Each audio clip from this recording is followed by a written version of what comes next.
Good morning. Good morning and welcome to First Parish Brewster. We are a Unitarian Universalist welcoming congregation of people of diverse philosophies and beliefs, people of various cultures, races, sexual orientations, gender identities, and abilities. Whoever you are, wherever you are on your path, may this be a place of rest and restoration on your journey.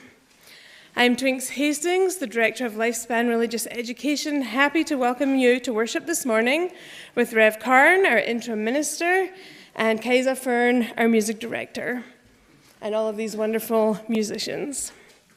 Our services are recorded and available on our YouTube channel midweek. Masks are optional in worship, however, this back right-hand corner is an area that will remain masks required in order to support a welcoming space for all. At First Parish, we also welcome and celebrate our children and youth and the gifts they bring into our community, along with the noises, movements, and mirth that accompany them. Please, however, take a second to silence your cell phone. For those of you who are first-time visitors today, welcome. If you would like to learn more about First Parish, please fill out a welcome card that can be found on the back of the pew in front of you and place it in the offertory basket. There's also a wonderful pamphlet in there that will help you with all the information you need to know. Welcome on this morning that we make sacred by our presence together. A big welcome to people streaming. We are glad you're here. Typically wave at them. Hi. And we have a few announcements this morning. First, I'd like to invite Deborah Madansky forward.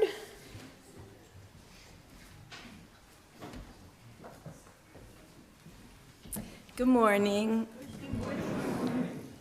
Today, in addition to the many celebrations we have, it's new member recognition morning. And we will be meeting 18 new, wonderful, kind, interesting.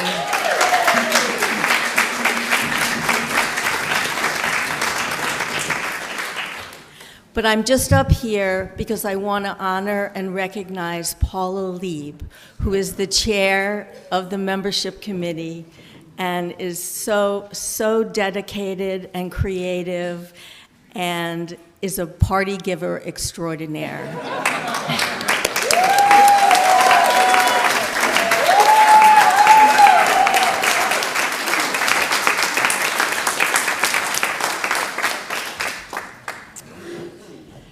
Today is also our spring festival. There's a huge thank you for all who have baked, brought plants, contributed to make this morning's fair a huge success. An especially big thank you to Debbie Klein. Where is she?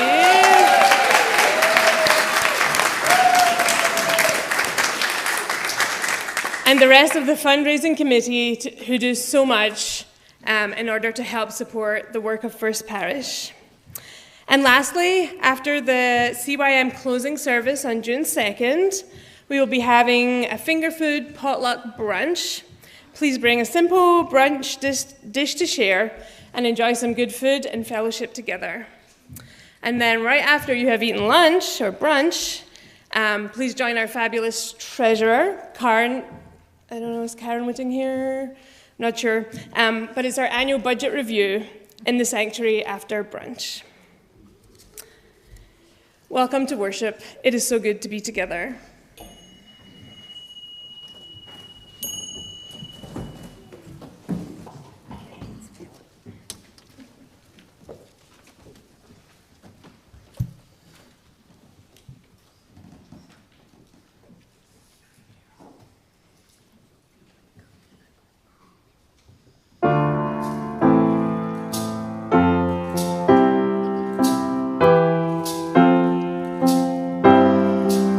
There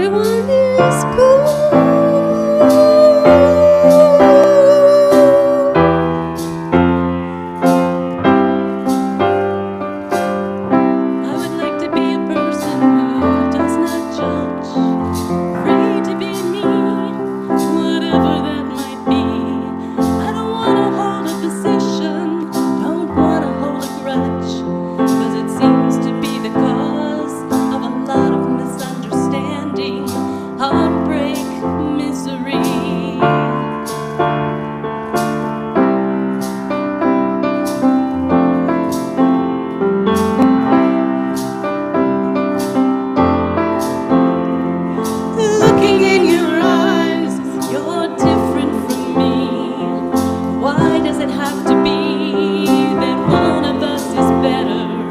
Can we both be beautiful even if we don't agree? Like the flowers in the garden and the animals in the wood, each one with a purpose, each one is good. Everyone is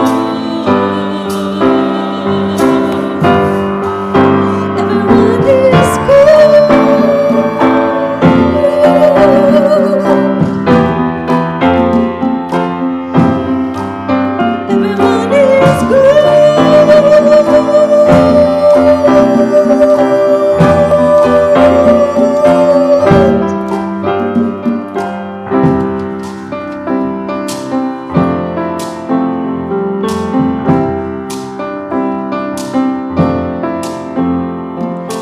Nobody's God says hate your neighbor, even if your neighbor doesn't believe in love.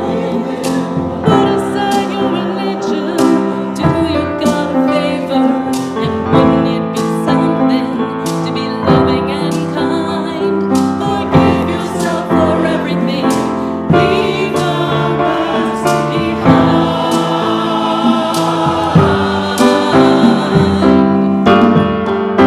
Everyone is good. Everyone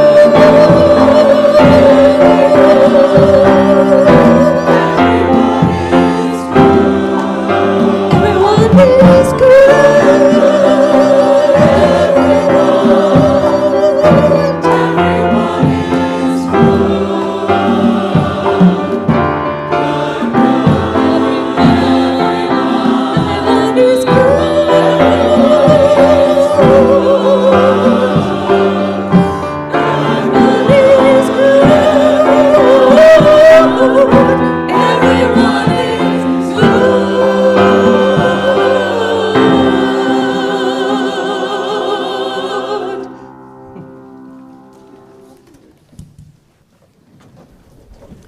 Good morning. I had a story this week of a colleague that told me this story, and I've been wanting to tell you about it all week. So it turns out this colleague has a parishioner, and she is one of 3 sisters, and her parents died, and because these 3 sisters loved their parents so much, they decided they needed to meet with a grief counselor so they could be supportive to each other and also process their grief. When they got to the grief counselor, the woman said, "Well, I'd like to meet with each of you individually first before we meet together." So when this woman met with the grief counselor, the woman said to her, "So it's true, like in every family, there is a favorite child. And sometimes it's said out loud, most often it's not, and we don't like to admit it, but can you tell me, who the favorite child was?" And this woman said, "Well, my parents never said it, but I think it was me." Then, when they were all together and the therapist had met with all 3 kids, she said to them that she, what they were going to go through as grief counseling, but that she had asked each of them that very question. And she said, in one way or another, they each answered almost the same thing. "Well, my parents never said it, but I think it was me." I think that's one of the reasons we come to church. The world out there often pits us against one another. It often says only a few people are worthy of love and affirmation. And I do think it's one of the reasons that we need to be reminded week after week why we hunger for a place like this so much. Because here we are reminded that life and love, always, you are the favorite. Welcome to our celebration of life. It's so good to be together with all of you. Before we sing our first hymn, would you please rise and greet your neighbor with enthusiasm?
All right, we are going to sing a song all together now.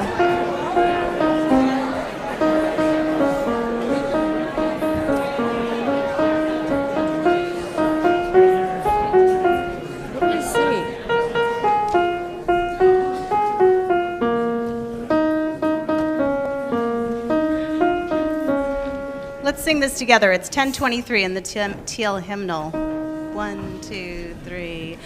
Building bridges between our divisions, I reach out to you. Will you reach out to me? With all of our voices and all of our visions, friends, we could make such sweet harmony. And we'll break this into 4 groups. So 1 is here, 2, 3 is over, not quite to the windows, and 4, you're over near the windows. 1, 2, this part first. Building bridges between, part 2. Building bridges between our divisions. Part 3. Building bridges between our, part 4. Building bridges between our divisions. Friends, we build bridges between our divisions. Our building bridges between our divisions. And all of our voices and all of our visions. With all of our voices and all of our visions. Friends, we build bridges between our divisions. Our building bridges between our divisions. And all of our voices and all of our visions. With all of our voices and all of our visions. Friends, we could make such sweet harmony. Friends, we could make such sweet harmony.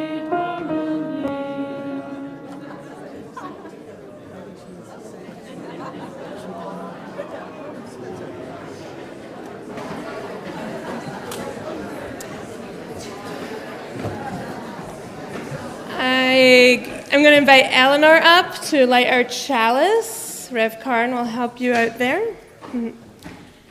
Welcome, you questioners, seekers of truth with a capital T, pilgrims longing for sanctuary, travelers needing harbor from the storm. Welcome those who are holding on by a thread, determined breakers of the chains of loneliness and isolation. You push through your fear because something told you that you deserve to belong. Welcome home. Welcome those who braid ropes again and again. You've been there for our siblings who were just hanging on. You gave them a hand into community and told them they could rest here. Welcome, you who seek spiritual and religious community for your children and grandchildren. You entrust your young people here, and we, as a community, commit to nurture and respect them. Welcome, children and youth. You give us the gift of your wisdom, your joy, your curiosity, and your trust that we will hold you safe here. Welcome. Welcome home. How do we make this tender place wider? How do we stretch into a bolder welcome, a radical generosity of the heart? Can we imagine ourselves as the stewards and ushers, not only in this space, but into our circle of belonging? Can we commit and recommit to being accountable to one another as an anti-racist, anti-oppressive community that centers marginalized voices, that listens to those voices, especially when what they say is hard to hear? Can we be willing to change? When we break our agreements with one another, can we offer amends? Can we be humble and generous? There is enough grace here for all of us. There is, in this place, the possibility of healing, of repair, of making things right within ourselves, between us, and in the wider world. There is, in this place, possibility. Welcome home, y'all.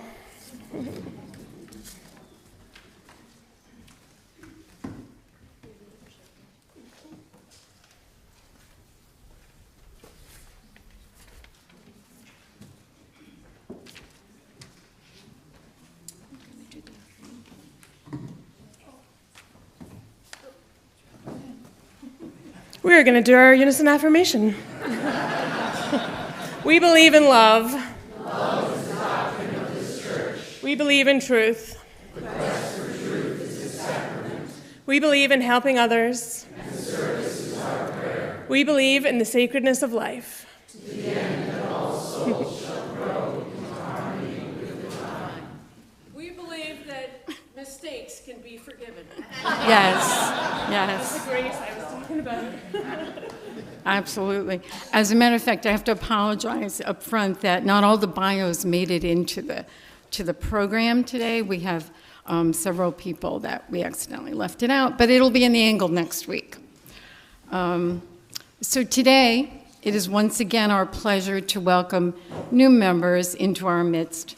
With pluralism being our monthly worship theme, we are especially aware that welcoming new members is not just a serious affair, but a moment of great joy, because welcoming in the diversity of these lovely people in age, backgrounds, theological beliefs, hopes, and dreams makes all of us here full with gratitude.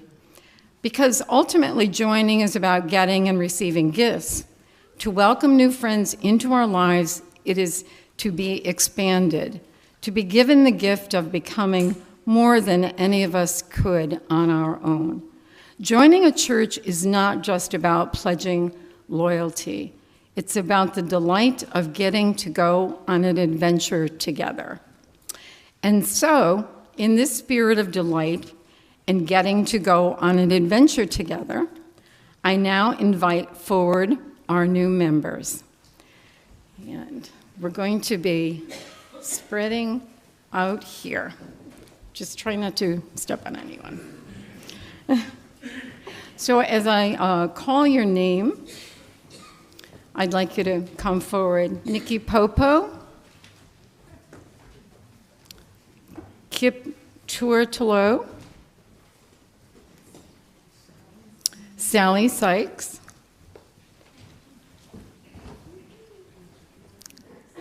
Janet Whittemore, Rick Kuntz, Finn Allen,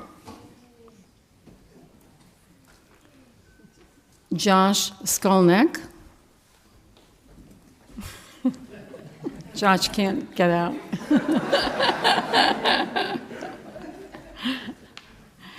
Caroline McCarley, Dan Harkinson, Steve Ruman, Jane Watts, Peter Watts,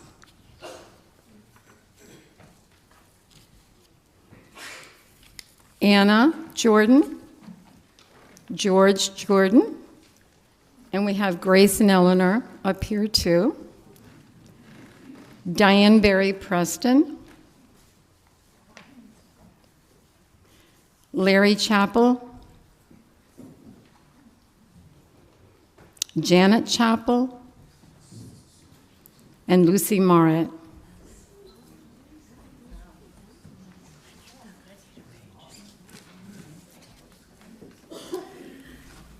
My friends, you've already signed the membership book and made a pledge of financial commitment, so we get to begin our welcome today by giving you all a gift. As I mentioned to you earlier, it is our practice to welcome new members with gifts that are both symbolic and playful, representing the joy we feel in having you amongst us, but also representing honestly what you're getting into. Churches are complex. It is often hard to capture a congregation's personality and passions in any simple way. But after being a part of this congregation myself for the past year, I can honestly say that it is actually not hard at all to capture the heart of this place. First of all, this is a church that is full of spice. I have known sleepy and bland congregations. This congregation is never bland. One thing you could say for sure about UUFPB is that it is never boring. There's a richness of flavor here that is not always easy to detect at first glance, but it is without a doubt here.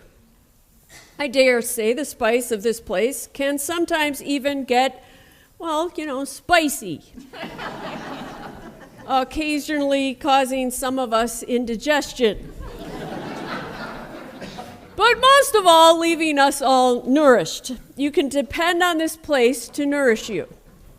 Which leads to the second thing I know about this place. People feed each other here and aren't ashamed to admit when they need fed. Vulnerability is not something anyone needs to hide within these walls. You can trust these people with your vulnerability. Again, you can depend on this place to nourish you. Which leads to the third and final thing I know about this place. As a place of vulnerability and nourishment, it feels like family here often. Coming on Sunday feels more like a family reunion than attending a sacred ritual. Indeed, being welcomed back Sunday after Sunday, like a member of a family, is the sacred ritual of this place.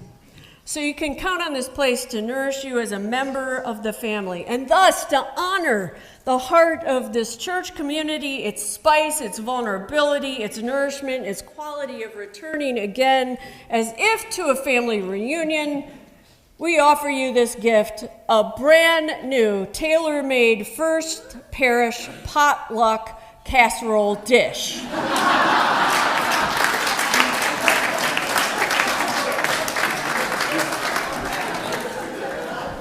I need to hear an amen for that. Amen. And let us say together, welcome to this sacred potluck, friends. And now it's our turn. If everyone would rise, if you're able.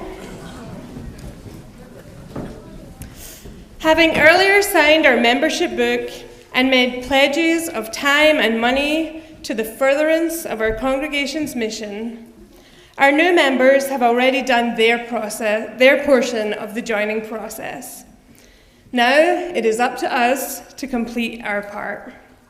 So I ask you these three questions as a way of welcoming and committing ourselves to these new members. Do you, as a community of nourishment and healing, promise to make this a place where these new members can bring their joys and sorrows, struggles and celebrations, their vulnerability, as well as their strengths? If so, please respond by saying, "We do." We do. Do you, as a community of service committed to feeding the world, promise to work alongside these new members as we all seek to serve needs greater than our own and to be the change we wish to see in the world? We do. And finally, as a community that values the delight and diversity of a spiritual potluck, do you promise to welcome and give a willing taste to all the new ideas and new interests that these new members bring? Will you allow them to challenge our old ways of doing things and be open to all the ways that they will help us grow? We do. And with that, friends, on behalf of us all, I now welcome you to our community. It is so good to have you on this adventure with us.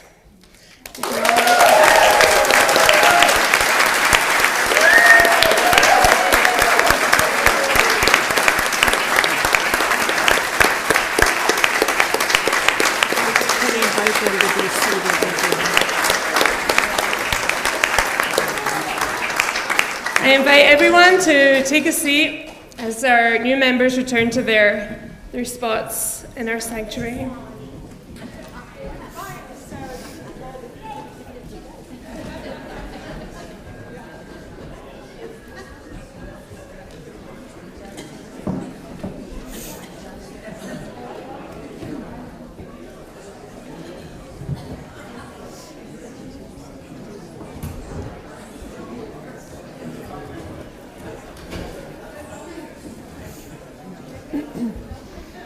It's perfect timing for a potluck dish, because we're having a potluck on June 2nd. Remember that. As is our tradition, I am going to invite Grace to come and light our lantern as we take the light of your love downstairs to our children and youth. And on the 2nd, you will be able to see what happens when we take that light down there. Let's sing our children out.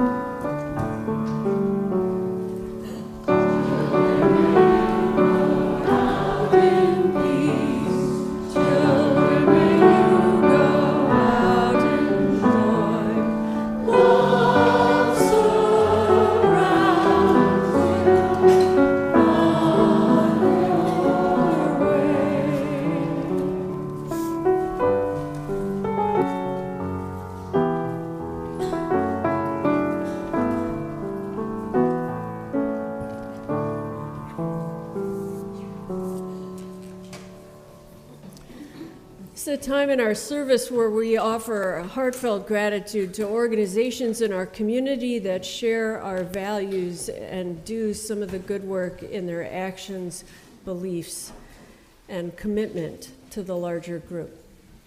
This morning's offering is a split plate with Mashpee Wampanoag Indian Museum. The Wampanoag Museum is a cultural center with docents who give tours and talks about Wampanoag culture. The museum displays ancient artifacts and their modern iterations.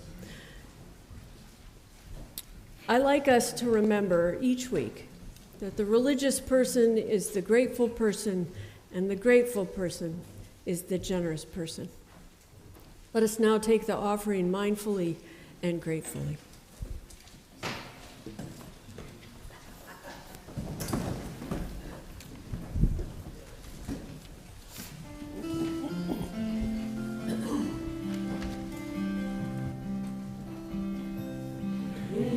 Many-colored garden, we are growing side by side.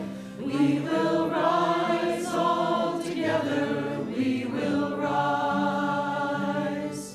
With the sun and rain upon us, not a row will be denied. We will rise all together, we will rise. We will rise like the ocean, we will rise like the sun. We will rise all together, we will rise.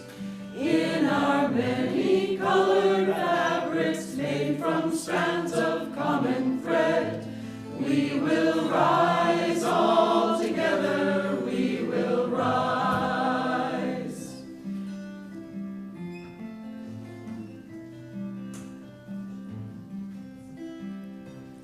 We can feed our grain to cattle, and the rich man will be fed. We will rise all together, we will rise. Or we'll feed our grain to people so that millions will have bread. We will rise all together, we will rise. We will rise like the ocean, we will rise like the sun. We will rise all together, we will rise. No more will there be hunger in these strands of common thread. We will rise all together, we will rise.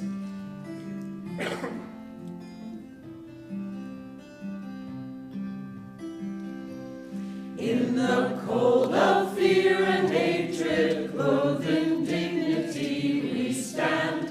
We will rise all together, we will rise. We have peace this quilt together, linking hearts with stitching hands. We will rise all together, we will rise. We will rise like the ocean, we will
some shared silence. Can you hear me? I'd like to invite you to join with me in the spirit of prayer and meditation, followed by some shared silence. I'm going to use that. How about that?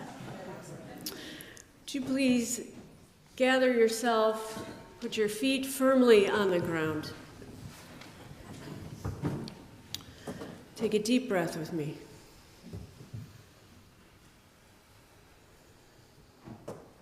And let us turn inward together.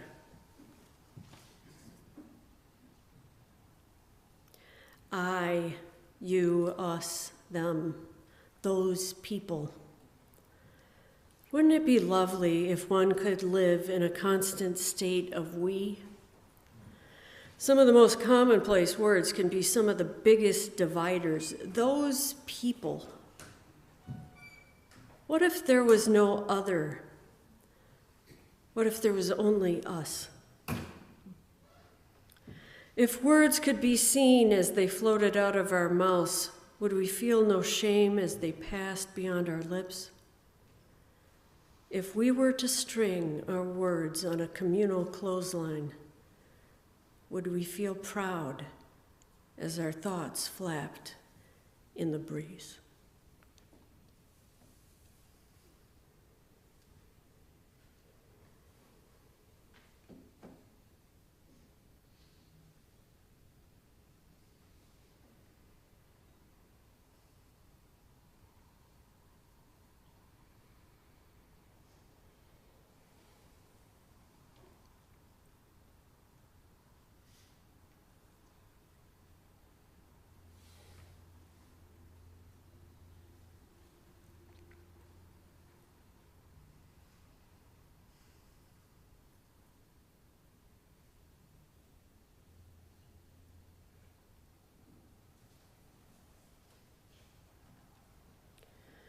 May the silence we have shared continue to hold and heal us all.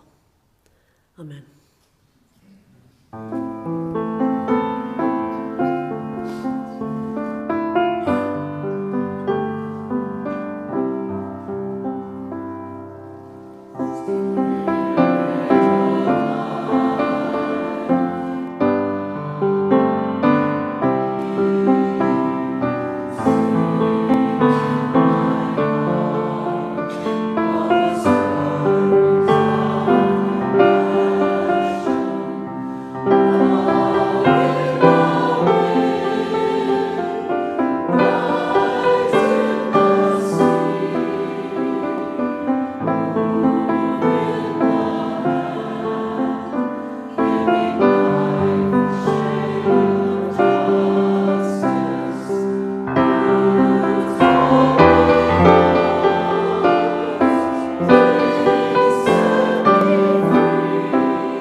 For the last couple of weeks, I've been wrestling with this piece of neuroscience that's kind of been stuck in my gut.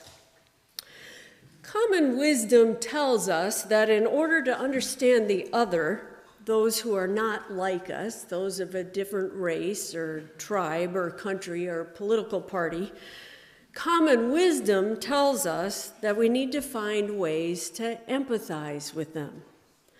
This is especially true with conflict intervention programs that emphasize increasing one's empathy in order to understand one another.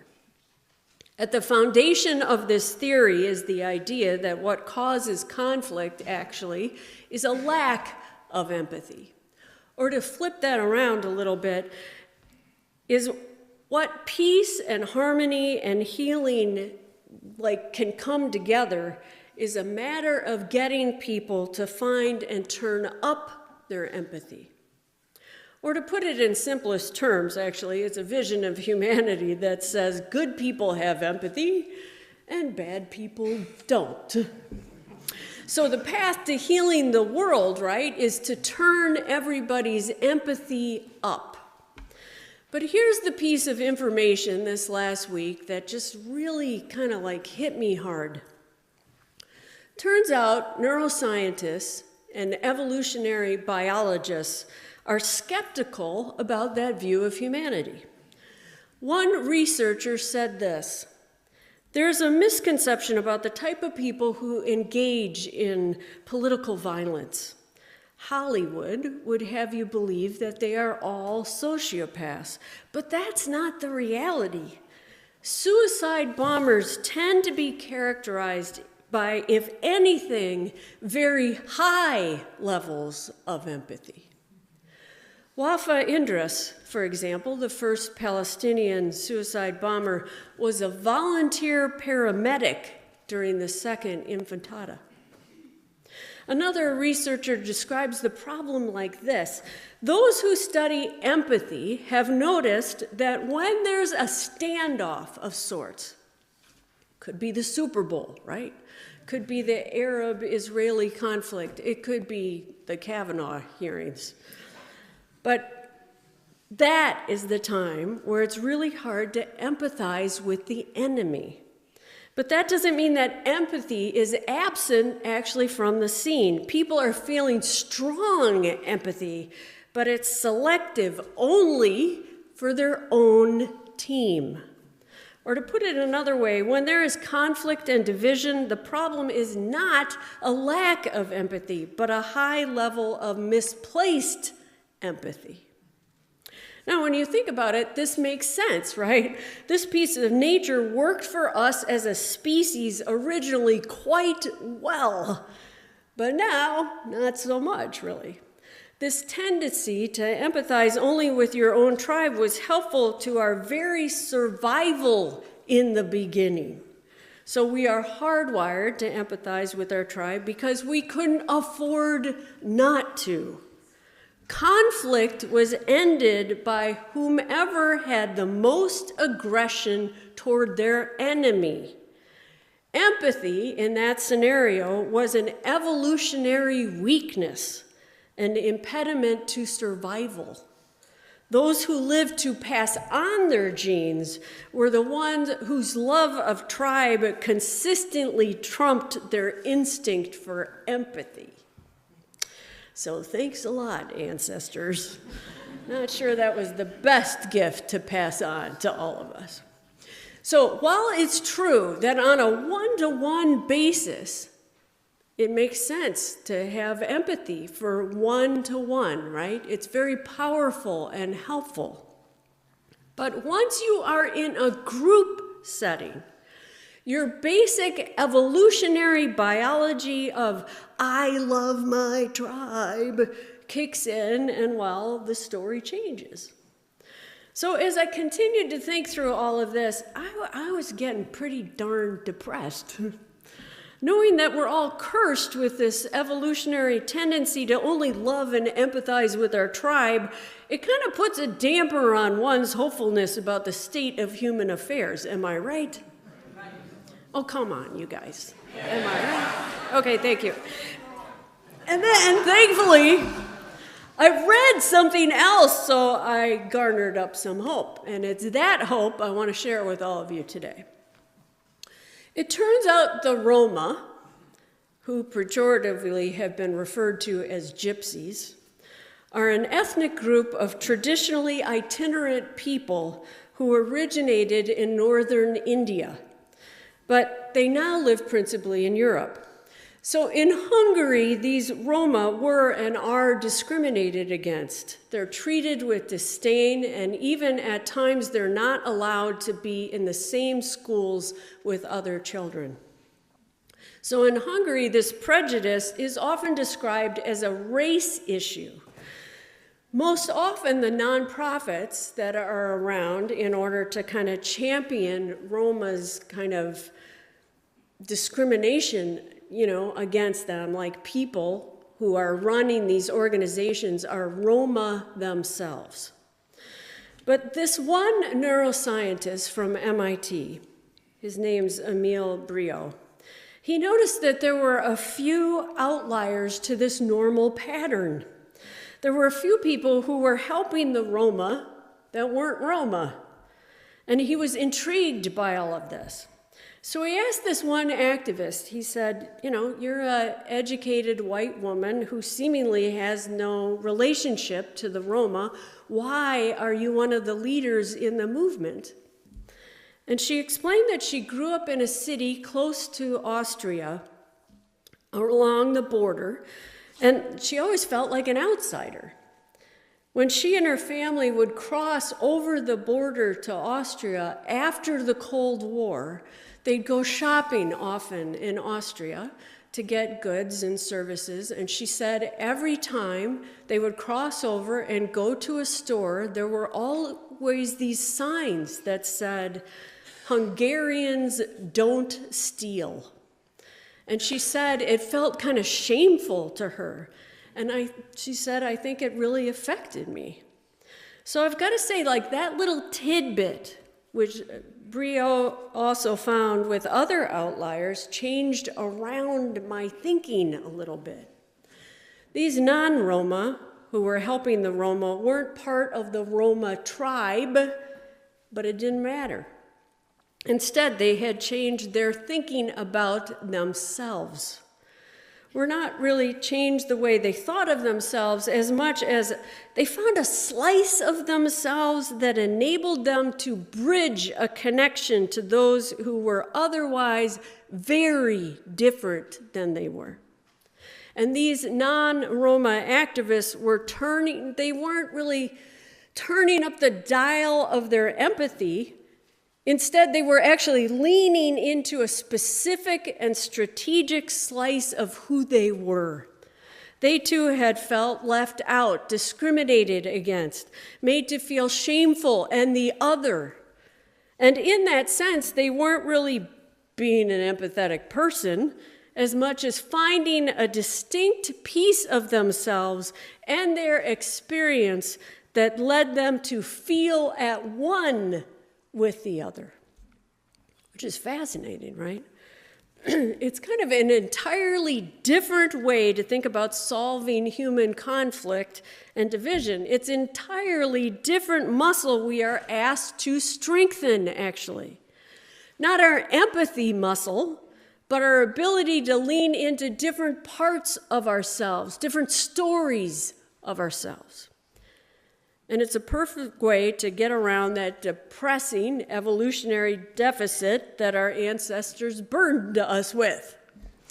And I know this to be true because I've had this experience myself. When I was in Rochester, I worked with a local union to try and get workers at a hotel a union for themselves. And almost all of the workers, especially the maids, were living below the poverty line. They made minimum wage. Most of them were single mothers, barely able to make it. The company that they worked for, they were offered health care, but the cost was half of their salary. Anyway, this union had gathered up a bunch of clergy in town to kind of help the workers get a union. Now, they had asked most of the black clergy in town to be a part of this, and in Rochester, most of the black clergy were male. I was one of the few white clergy that was part of this. I was the only female on the team. So early on, I gotta say, there wasn't a lot of trust. Both with the workers, there wasn't a lot of trust, but also with building trust between me and my colleagues of color. We didn't know each other, and we didn't really understand one another on some points. Like they were all Christian, and I'm not. For the most part, they were anti-LGBTQ, and I was pro-LGBTQ rights. Some of them didn't go to seminary. I had. They all lived in the city. I lived in the suburbs. I served a congregation that was at the edge of the city, but it was perceived as a suburban church. On the surface, we didn't have a lot in common, actually. And during the first month or so, after listening to a whole bunch of workers' stories and have them tell us about their experience, I had this minister, Reverend Cliff, say to me, kind of aggressively, actually, "I don't get it. You don't belong here. These are not your people." Meaning the workers were 98% people of color, and I was not from their economic class. So he said to me, "You shouldn't be here. Why aren't you working on some environmental project or something?" Now, at first, I gotta say, I was a little stung by it, but then I said to him, "You know what, Cliff, I get it, but I worked as a maid in college. I worked at a fancy bed and breakfast that was like this old mansion, and it cost hundreds of dollars in the 80s to stay in one of those rooms. And I was left to clean up some amazing messes that were left by very wealthy people. And I was at the bottom of the pecking order in the staff hierarchy. We had the hardest, dirtiest, grossest job. And on top of that, we were the most invisible to the workers as workers to the guests. The bellboys kind of racked up all kinds of tips for carrying in luggage, and we rarely ever got some of the extra spoils. It was also a taxing job. It was a lot of weight to lift a mattress over and over again on all four corners, and carrying supplies, like cleaning supplies and vacuums, up 4 flights of stairs back and forth. So it was hard on your body, and I was in my 20s. I also, at one time in my life, have been a single mom, and I know how hard that is to be able to try and make ends meet, right? To have everything go right for you and your family. And I don't ever want to have to do that again. I got done talking, and he looked at me and smiled and said, "Okay, you're in." You see, Reverend Clift was right to be suspect of why I was there. He was seeing me as trying to be a white savior, as just another privileged person trying to feel heroic by sharing their big heart to help these poor, exploited workers. He was assuming I was simply there to help them, when in truth, I was there because I connected a slice of who I was with a slice of who they were. I wasn't really there because I was exceptionally full of empathy or compassion, but I was there because in a small and important way, I saw myself as one of them. I recently came across a great quote that I think gets to the heart of all of this. It's by this woman named Lila Watson. She's a visual artist and an activist and academic, and she says this: "If you've come here to help me, you are wasting your time. But if you have come because your liberation is bound up with mine, then let's work together."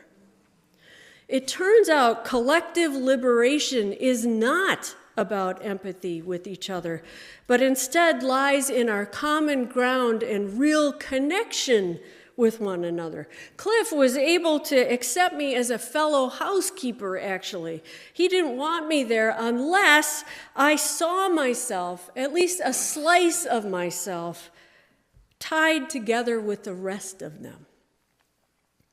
Now, it seems to me that this way forward, friends, to intentionally kind of think through all of the identities that we carry, embody, and are, and ask ourselves how broad and deep and wide can we be is an important question to think through.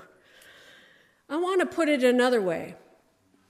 Usually to support the work of empathy, we are told to get out of our kind of like self-centered ways, right? Our self-focused habits and focus on the other.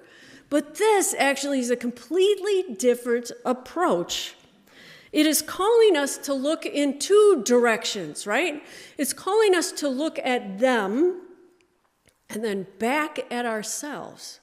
And ironically, even more at ourselves. It is asking us not to be less self-focused, but more. We are asked to scan like our many selves, our many stories, and see where they overlap with the selves and stories of other people, so that our tribes are ever expanding, ever kind of increasing. And it seems to me that this is especially relevant to us now as a congregation. During the last 6 months, we've done a lot of work around kind of honing in on some of those social justice issues that we really want to focus on. For us to engage in collective liberation, this actually could be an amazing tool for us. In the first example I gave of the woman in Hungary, right, she used this form of empathy to get out of her own tribal antipathy towards others. So it helped her cross kind of party lines, if you will, right? In my case, it helped me cross a different border, the border of apathy and my own comfort. As I focused on my slice of experience being a maid myself, it connected me to the maids at the hotel in a different way and at a deeper level. Instead of just feeling sorry for them or wanting to free them from their plight, an us arose. And in the end, I wanted to fight for all of us. I wanted to free us. And friends, again, if we use this as a tool for our own sometimes apathetic selves, it might just let us get broader and deeper than previously thought. If we are honest with ourselves, and I'm speaking for myself here as well, I live a pretty comfortable life. And at times I get too attached to my own comfort. I know this isn't true for all of us, but I would guess it's true for a good number of us because we live in a country that is a wealthy, Western, industrialized country. So often we need sometimes to shake us out of our privilege, our apathy, and our comfort. So I want to take our congregational kind of commitment to environmentalism. If it's not already evident, it is the poor countries and their people who will face the brunt of impoverishment and death, displacement, starvation, and exodus. So how do we, as the far more protected and far more privileged, stay connected to the plight of others? I could, you guys, have us look at and focus on people in the villages in the Maldives or the Fiji Islands, islands that will be underwater soon. People who will surely lose their homes and their livelihood and the very ground that they stand on. Then I could remind us that we need to have compassion for them. So let's imagine kind of their life and what's in store for them. And I could likely actually get us committed. I could. But I'm arguing today we'd only be committed in a limited capacity because honestly, that's not how our brains work. Imagine if instead, after looking at them, we carefully and attentively turn our gaze inward at ourselves and search our own trunk of memories and stories and asked, where have I been left alone to suffer because someone chose their own comfort instead? Maybe you had a fire in your house. And at first, your neighbors and friends were all there to offer help, but then after a month or so, they went back to their own comfortable lives. And you were left to figure out the erasure of your life, housing insecurity, and the devastation on your own. Maybe you lost your spouse. And at first, of course, your neighbors and friends are over helping you through everything, but then time passes and they go back to their comfortable life.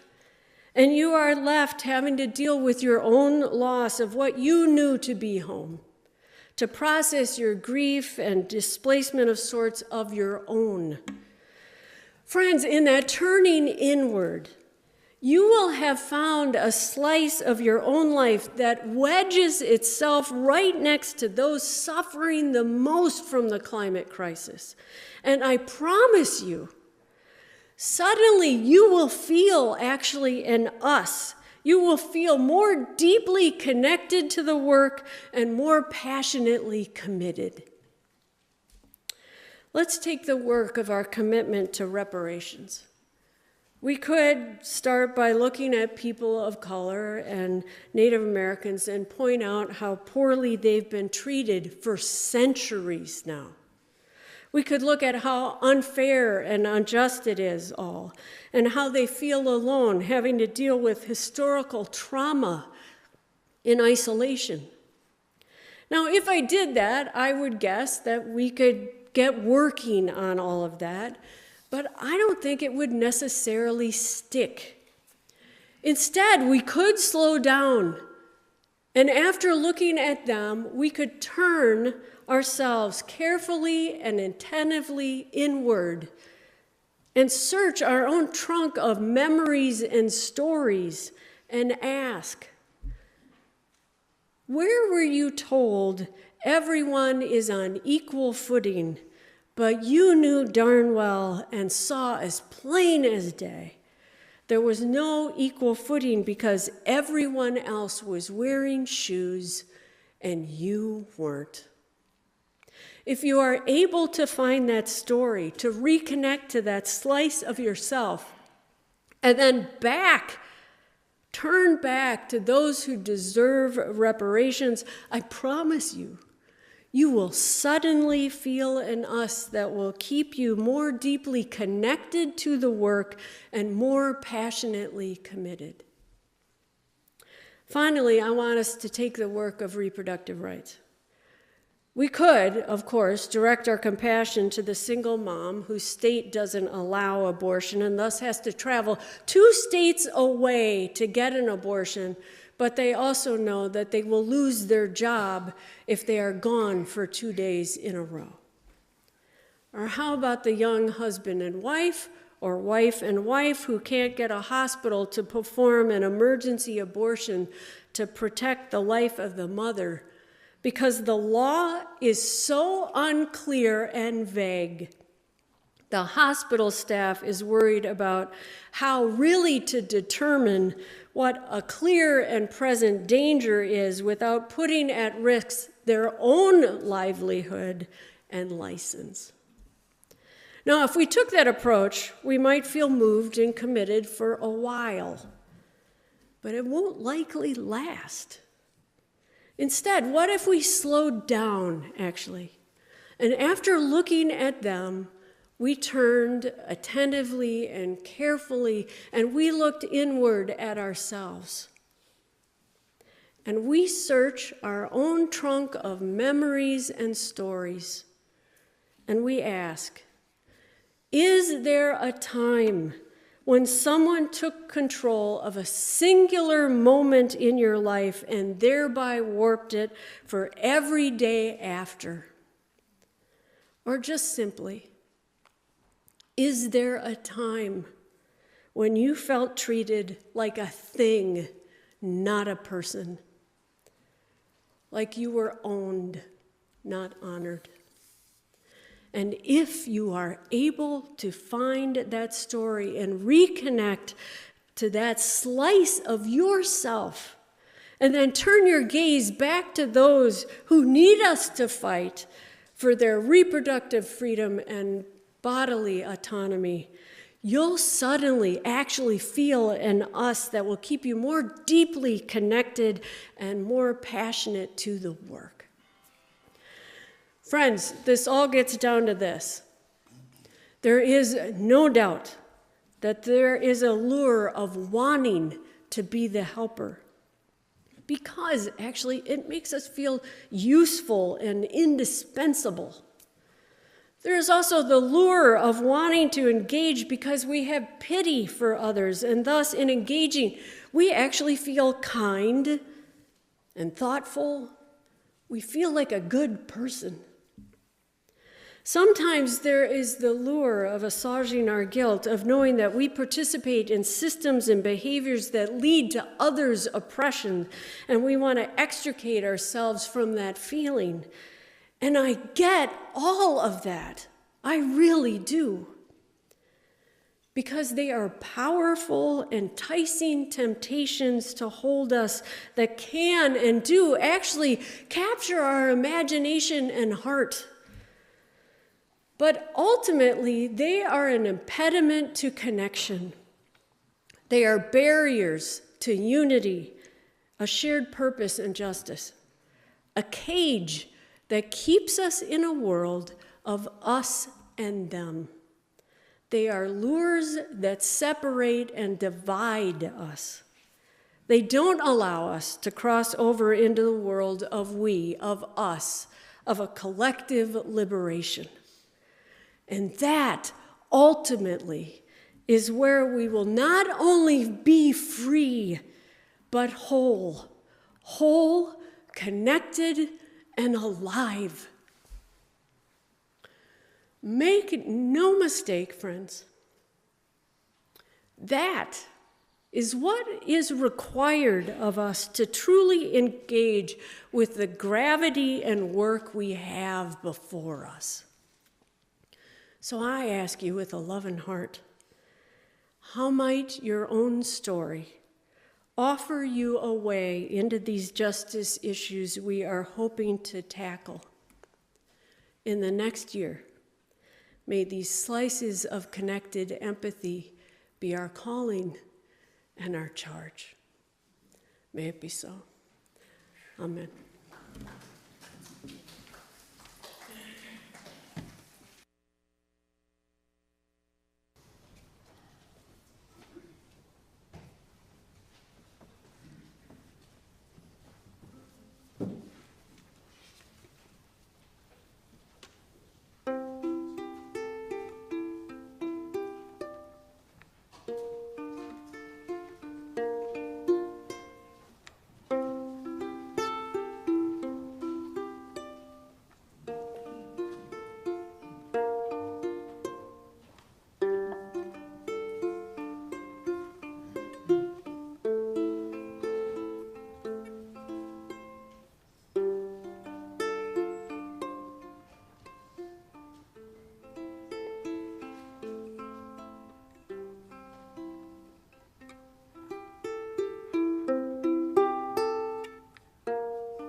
Please rise in body or spirit and join in singing our closing hymn, which is in the teal hymnal, Let This Be a House of Peace. It's 1054 in the teal hymnal. And if you're on my side, on this side of the congregation, you will sing, when it gets to page 3, you'll sing the top line. So you'll sing first, and if you're on the other side, you'll sing the second line. You'll be the echo. And just one other hint for you. On the bottom of the first page of this hymn, you'll see the words guardian of dignity. And it will help if you sing a guardian instead of just singing guardian. Just put the word a guardian of dignity. I'm going to play the hymn through once, and then we'll sing.